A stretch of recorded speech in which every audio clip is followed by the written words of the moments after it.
Chief minister بنی ہے اور جس میں پی ٹی آئی کی جو منتخب ممبران تھے اس کو اپنے ساتھ اکٹھا کیا کچھ کو، اور جو ہمارے مینڈیٹ کو چوری کر کے وہ آج چیف منسٹر کی ہیلپ لے چکی ہے، تو سمجھ سے بالا تر ہے کہ مینڈیٹ کسی اور کے پاس ہے اور کیبنٹ میں کوئی اور ہے، یعنی ایک جعلی چیف منسٹر اور ایک جعلی کیبنٹ بنے گی تو وہ کیا ڈیلیور کر پائے گی، اس کی مارل ویلیو کیا ہوگی، اس کی قانونی حیثیت کیا ہوگی، کون اس کو مانے گا؟ یعنی اس پہ کسی کو شک نہیں ہے کہ یہ الیکشن پاکستان کی تاریخ کی بدترین ریگنگ. تو ہم آج آئے تھے مینگر صاحب کے پاس اور ہم نے ڈسکس کیا، ان کی ایک بہت بڑی کنٹریبیوشن ہے، یہ بڑی تحریک چلا رہے ہیں، اور ہم نے ڈسکس کیا کہ ہم کیسے آگے بڑھ سکتے ہیں کہ اس ریگنگ کے خلاف جو ہے نا مشترکہ حملہ عمل طے کریں کہ پاکستان میں کبھی جو الیکشن ہو وہ آئین اور قانون کے مطابق ہو، وہ فیئر اینڈ فری الیکشن ہو، سب کے لیے لیول پلینگ فیلڈ ہو. تو اس پہ ہم ایک سمجھتے ہیں کہ جتنی بھی پولیٹیکل پارٹیز ہیں، سندھ میں جی ڈی اے اور اس کا ایک الائنس ہے، بلوچستان میں بھی ایک الائنس ہے، یہاں پنجاب میں بھی تو جماعت اسلامی اور کے ساتھ بھی ہماری بات ہو چکی ہے. تو ہم کوشش کر رہے ہیں کہ پاکستان میں آئین اور قانون کی بالادستی کے لیے، فیئر اینڈ فری الیکشن کے لیے اور عوام کی ووٹ کو عزت کے لیے ہم جو ہے نا اکٹھے ہوں، اور ہماری جو ہے نا ایک متفقہ اس کے اوپر ہم مشاورت کر رہے ہیں اور اس کے لیے آگے اسٹریٹجی بھی ہم بنائیں گے. ہم شکر گزار ہیں کہ اختر مینگر صاحب آج تشریف لائے اور ہمیں ٹائم دیا، اور ہم انشاءاللہ تعالیٰ ایک خواہش ہے کہ آگے بڑھے سکتے. بسم اللہ الرحمن الرحیم. میں کیسر صاحب کو، بیرسٹر صاحب کو اور پاکستان تحریک انصاف کے تمام اکابرین کا مشکور اور ممنون ہوں کہ وہ آج آئے یہاں پر، اور اس میں کوئی شک نہیں کہ نہ صرف موجودہ الیکشن بلکہ کئی یہاں پہ اس طرح الیکشن گزرے ہیں جن پر کئی سوالیہ نشان ہیں. لیکن میں نے پہلے بھی کہا یہ الیکشن ایک بالکل منفرد الیکشن ہے، اور اس کے نتائج جو ابھی بھی آ رہے ہیں، میرے خیال میں یہ الیکشن کو 20 دن تک عرصہ گزر چکا ہے، لیکن ابھی تک نتائج جو ہے نا وہ آنے شروع ہو گئے ہیں، اور کب تک یہ چلتا ہے سلسلہ وہ بھی ہمیں دیکھنا ہوگا. ان کا مشکور و ممنون ہوں، انہوں نے ہمیں اس ریگنگ کے خلاف جو ہے متحد ہونے کی دعوت دی ہے. کیونکہ ہم بلوچستان میں تو آپ نے دیکھا ہوگا کہ 4 جماعتی اتحاد ہمارا قائم ہے. اس میں بلوچستان نیشنل پارٹی، پشتونخوا ملی عوام پارٹی، نیشنل پارٹی اور ہزارہ ڈیموکریٹک پارٹی جو اس کا حصہ ہیں. تو میری یہ کوشش ہوگی کہ ایک آدھ دن میں جو ان پولیٹیکل پارٹیوں کی بھی ہم میٹنگ رکھیں. کیسر صاحب کی ملاقات محمود خان صاحب کے ساتھ بھی ہوئی تھی، اور میری بھی یہ کوشش ہوئی کل ان سے ساتھ مل کر اس مسئلے کا ایک پرماننٹ حل نکالیں.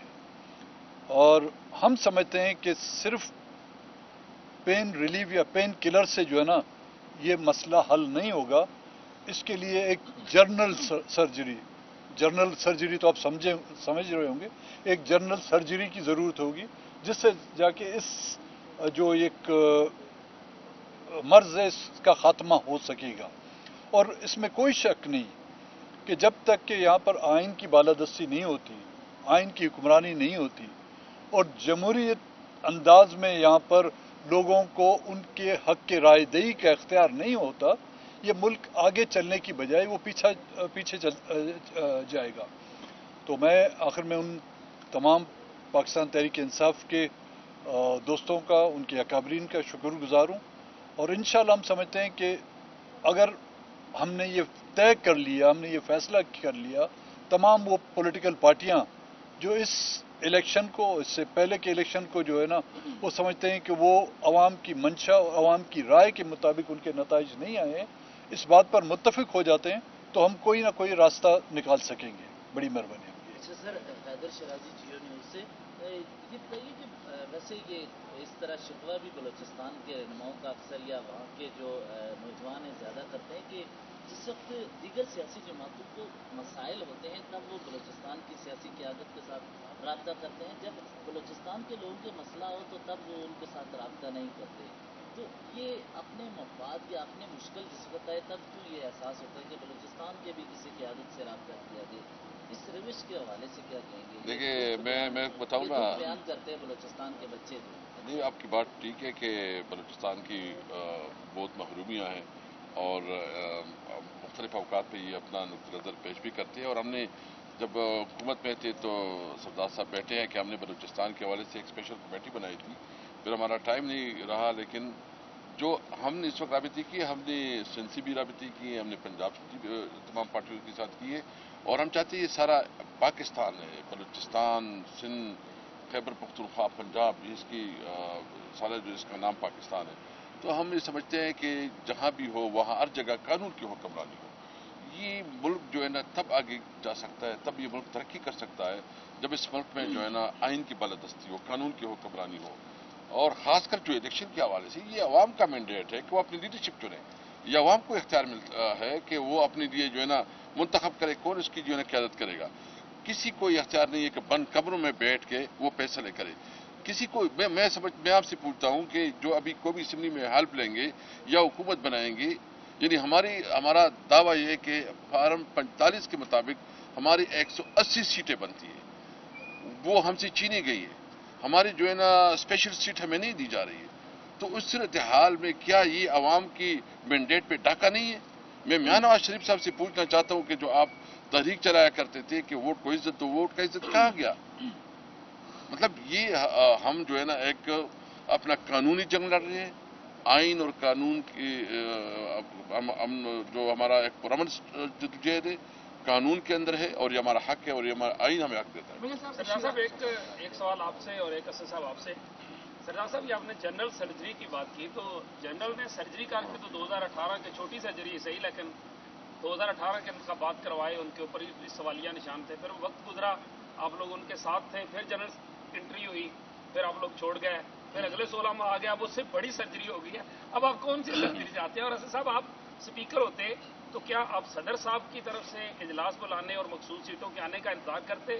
ہمیں بالکل پیورلی اس پہ قانونی پہلو بتائیے گا. یہ میرے سے سیف صاحب بتا دیں. سردار صاحب پہلے جواب. دیکھیں، ہماری ایک اس ملک کی قوم کی ایک سائیکی سی بن گئی ہے. ہم نے جرنلوں کو اپنے ذہن پہ اتنا مسلط کر لیا ہے کہ ہم ایئر کنڈیشن بھی چاہتے ہیں تو جنرل کا چاہتے ہیں، ہم ٹائر بھی چاہتے ہیں تو جنرل کے چاہتے ہیں، ہم الیکشن بھی چاہتے ہیں تو جنرل کے چاہتے ہیں، ہم ہاسپٹل میں وارڈ بھی چاہتے ہیں تو جنرل کے چاہتے ہیں. ہمیں اس جنرل کو جو نا اپنی ذہنیت سے نکالنا ہوگا.